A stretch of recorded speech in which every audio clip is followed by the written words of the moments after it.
where Wasantha Mudalige, the convener of the IUSF, is incarcerated under the Prevention of Terrorism Act for over 130 days.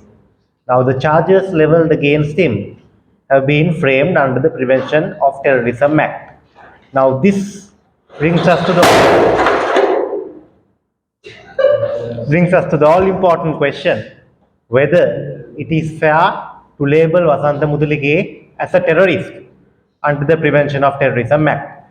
Now we see in court what the Criminal Investigation Department reports to court is that Vasantha Mudalige has committed the crimes of organizing a protest and demonstration around the Parliament roundabout and thereafter organizing a protest and demonstration on the July 9th near the President's house. Now we need to question the Criminal Investigation Department and also maybe ask ourselves, was it terrorists who organized and participated in the demonstrations near Parliament roundabout and on the July 9th? I think we all would agree that it was the people of this country.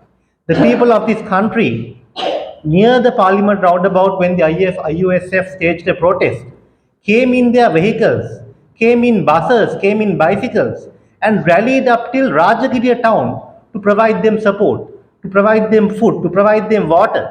So this is a mass movement. On the July 9th, people from all across the country, coming up to 1 million, came to the capital of Sri Lanka and staged a protest near the President's house. So this is not, as the government says, acts of terrorism. These are acts of the people. This is the people's power, people who holds the right of sovereignty, coming and questioning their government.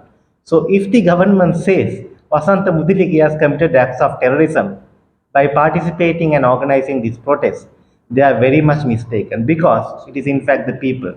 And to label the people as acts of terrorism is something very wrong on part of this government. And also, what is the Criminal Investigation Department saying about Vasantha Mudalige?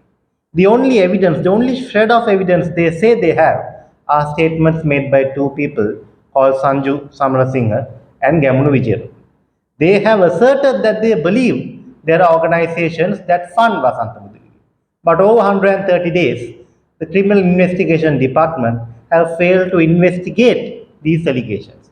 So this is clearly absurd. And in fact, Vasantha Mudalige, who stood for the people, who stood when the people were in trouble, has now become a victim for standing for the people and a victim of a political witch hunt staged by this government. And also, this government continues to label the people and their uprisings as acts of terrorism. Now, what is wrong in this assumption and assertion claimed by the government is the people of this country, in terms of our constitution, have the sovereign power of this nation.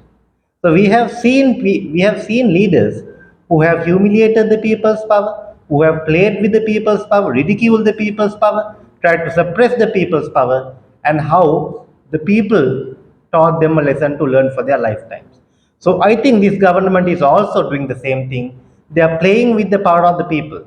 It is equivalent to playing with fire. So I would like to warn the Ranil Rajapaksa government, the people cannot be ridiculed, humiliated, and victimized like this under draconian laws. If they continue to do that, very soon they will also burn their hands. So we collectively demand from this government to immediately release Vasantha Mudalige, who stood for the people, and now it's the time for the people to stand for him, and people will stand for him, even at the cost of this government. Thank you.